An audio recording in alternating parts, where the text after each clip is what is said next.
3-minute thesis is a competition held by universities, over 200 around the globe, that gets postgraduate students to summarise their whole dissertation in 3 minutes or less.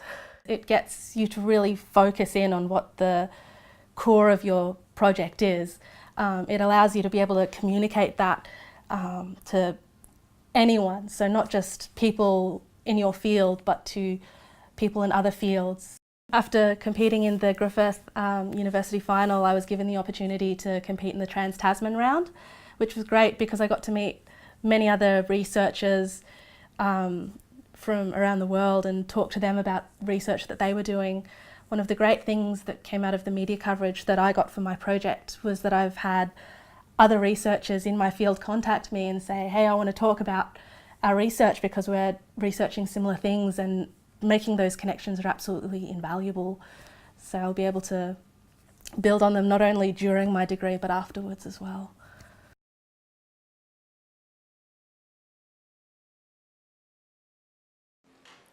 Imagine for a moment that you're in a hospital bed about to undergo surgery. Your heart is racing, you're breathing ragged, all you can think of is the pain that you're about to experience, how you'll cope, whether or not you'll even survive.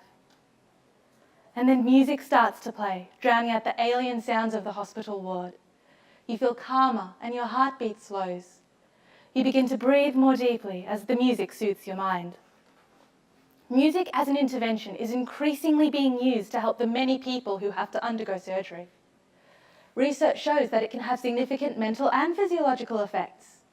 It can alleviate pain, anxiety and distress, reduce blood pressure, heart and respiratory rate, and improve your overall well-being. As a composer, I found this fascinating. I wanted to know exactly what it was about the music that caused these effects. Was it the melody, the harmony, the rhythm?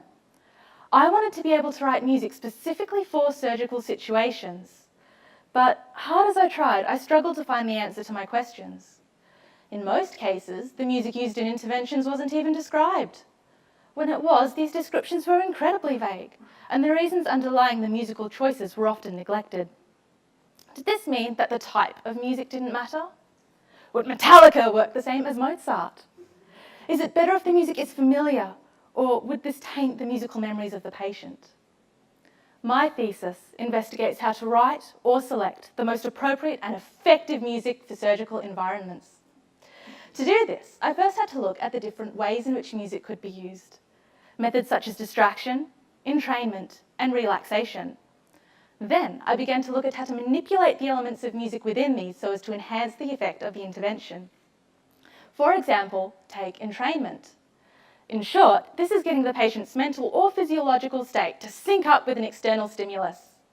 For instance, music with an underlying pulse of 60 beats per minute, the speed of a ticking clock, can cause the patient's heart rate to sync up with the music and slow to a healthier level.